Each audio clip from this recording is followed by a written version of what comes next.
Halo, perkenalkan nama saya Vanessa Naila Kasindandun dengan NIM 2510211001. Jadi di sini saya akan mempraktikkan cara menguji uji validitas, uji reliabilitas, uji asumsi klasik, dan juga uji linear berganda. Nah, sebelum itu, hal pertama yang saya lakukan adalah membuat kuesioner untuk mendapatkan data-data yang akan kita uji. Jadi, kuesioner ini yang telah saya bagikan kepada teman-teman saya agar saya mendapatkan responden dan data untuk diuji. Jadi judul yang saya ambil adalah pengaruh durasi penggunaan HP dan penggunaan mode fokus terhadap produktivitas belajar mahasiswa. Jadi hal pertama yang akan kita uji adalah uji validitas dan uji reliabilitas. Kita masuk ke sini, lalu lihat di spreadsheet. Setelah itu, ke bagian file, kita download dalam bentuk Microsoft Excel. Lalu kita pindahkan. Setelah mendownload, dia akan muncul seperti ini di aplikasi Microsoft Excel. Lalu kita tabulasi data menjadi dari angka 1 hingga angka 4. Nah, angka 1 itu jawaban responden, yaitu sangat tidak setuju. Lalu angka 2 itu tidak setuju, angka 3 itu setuju, dan angka keempat itu sangat setuju. Setelah kita tabulasi, nah di sini kenapa ada 1-13? Karena pertanyaan yang saya buat berjumlah 13 butir soal pertanyaan. Setelah kita tabulasi data, kita menghitung totalnya juga. Setelah itu kita siapkan aplikasi SPSS.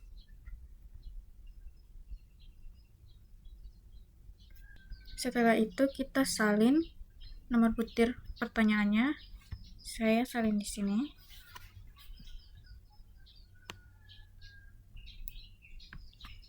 Kita copy. Lalu kita masuk ke aplikasi SPSS, ke bagian variable view. Kita blok.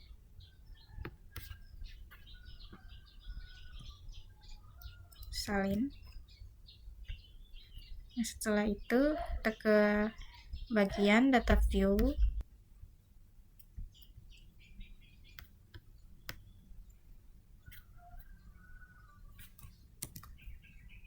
Lalu kita masuk ke aplikasi SPSS kembali. Disalin data yang tadi. Nah, untuk menguji validitas dan reliabilitas, kita masuk ke analyze, ke correlate, bivariate. Lalu pada bagian ini semuanya kita pindahkan ke variables.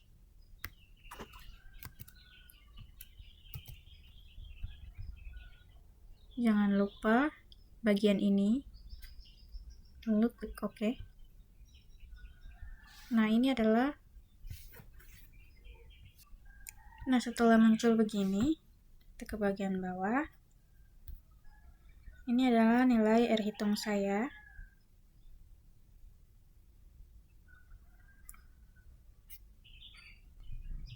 Nah, untuk mengetahui nilai tarif signifikan 5%, saya mencarinya di tabel ini. Nah, karena responden saya berjumlah 70, jadi nilainya 0,235. Setelah itu saya mencatatnya di Excel. Nah, ini adalah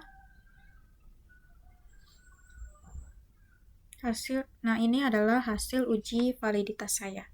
Dari uji validitas tadi diketahui bahwa instrumen-instrumen saya semuanya valid ya. Kemudian saya lanjut untuk uji reliabilitas. Kita kembali ke bagian SPSS pada data view. Lalu kita ke analyze,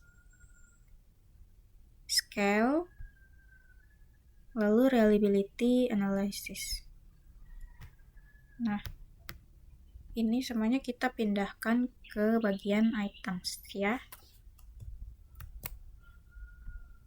Lalu kita kembalikan totalnya.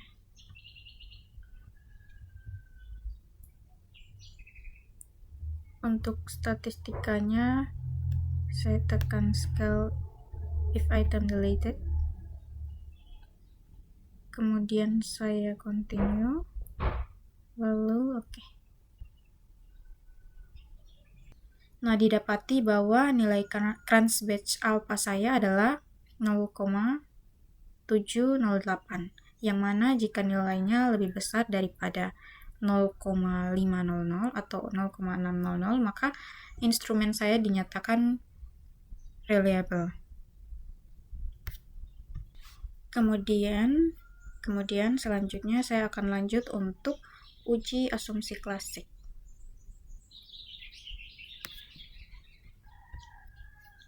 Nah, ini sudah ada data yang sudah saya tabulasi untuk total X1, X2, dan Y.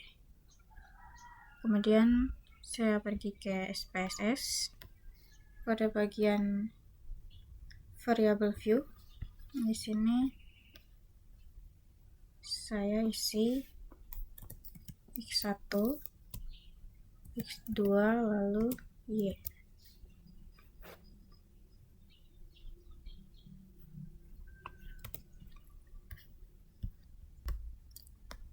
Lalu desimalnya saya buat 0.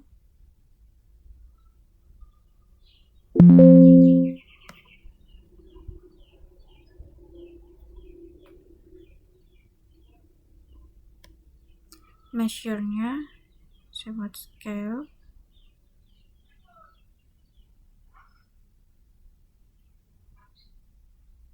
Kemudian saya kembali ke Excel untuk mengcopy total tersebut.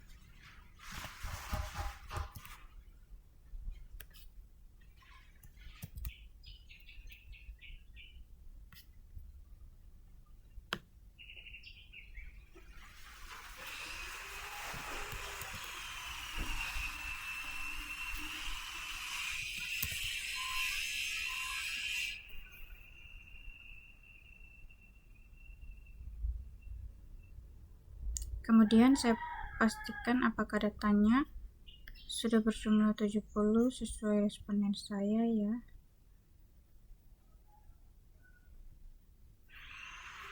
Lalu kita kembali ke variable view.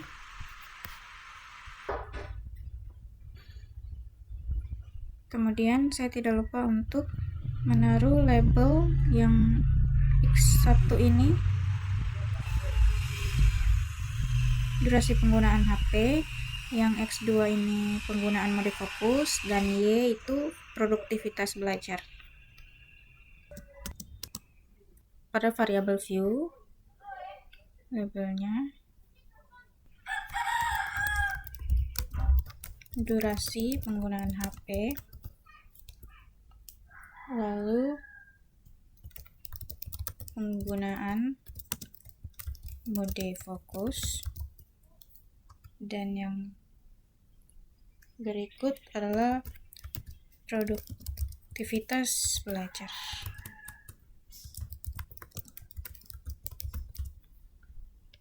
Kita kembali ke data view.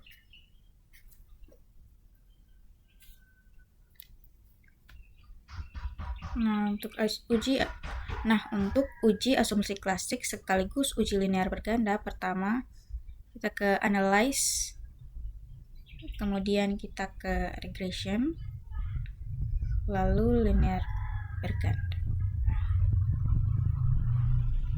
lalu linear. Variabel X saya pindahkan ke independen, lalu variabel Y saya pindahkan ke dependen.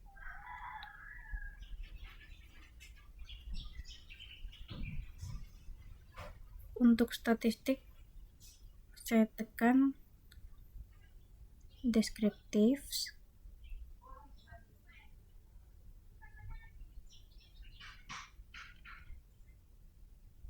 collinearity diagnostics, dan Durbin-Weston.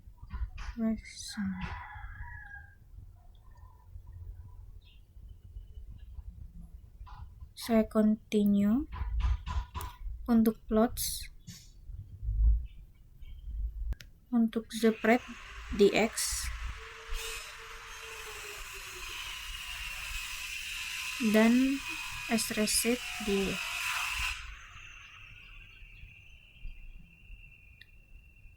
Lalu saya centang histogram dan normal probability plot. Lalu continue. Untuk bagian save saya tekan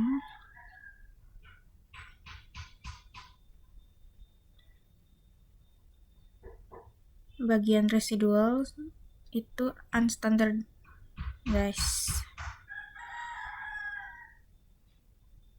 Kemudian saya continue dan oke. Masih loading ya. Baiklah, selanjutnya saya akan melakukan uji normalitas menggunakan Kolmogorov-Smirnov. Baiklah, selanjutnya saya akan uji normalitas menggunakan Kolmogorov-Smirnov. Di sini ketika sudah muncul R1, ya kita klik analyze, lalu kita ke non-parametric test, lalu legal seed dialogues, lalu satu sampel case, one sample case. Nah, untuk pada bagian ini, nah untuk unstandardized residualnya kita pindahkan ke test variable list. Jangan lupa normalnya tercentang ya. Lalu kita oke. Nah, ini adalah hasil dari uji normalitas saya.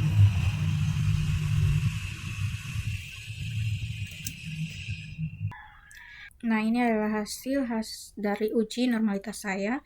Di sini nilai dari asim atau seek to tail saya lebih dari 0,05, maka instrumen saya berdistribusi normal. Lalu untuk yang lainnya seperti uji asumsi klasik lainnya, yaitu uji multikolinearitas. Untuk nilai FIF dari kedua variabelnya adalah 1.008. Karena jauh di bawah 10 berarti tidak ada masalah.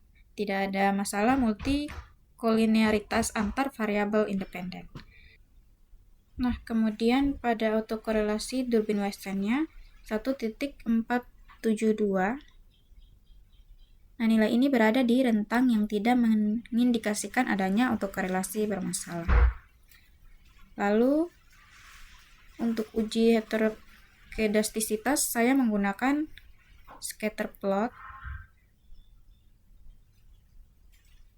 Nah, di sini titik-titiknya menyebar secara acak tanpa membentuk pola tertentu.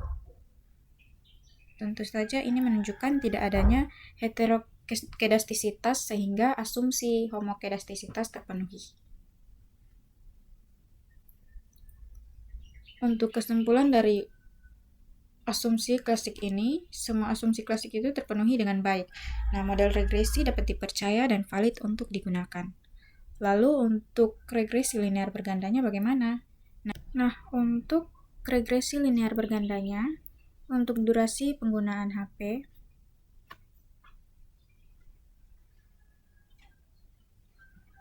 memiliki koefisien positif sebesar 0,062, namun tidak signifikan. Begitu juga dengan penggunaan mode fokus, bernilai 0,135, namun tidak signifikan. Nah, hal ini berarti meskipun arah hubungannya searah atau positif, jadi semakin tinggi penggunaan HP atau mode fokus, produktivitas cenderung meningkat. Namun kenaikan tersebut tidak terbukti secara statistik atau tidak berpengaruh nyata terhadap produktivitas belajar. Nah, ini adalah untuk koefisien determinasi sendiri atau R² sebesar 2,8% perubahan atau tingkat produktivitas belajar responden yang bisa dipengaruhi oleh kedua variabel yang saya teliti, yaitu durasi penggunaan HP dan penggunaan mode fokus. Nah, sisanya sebesar 97,2% dipengaruhi oleh faktor-faktor lain yang belum saya teliti.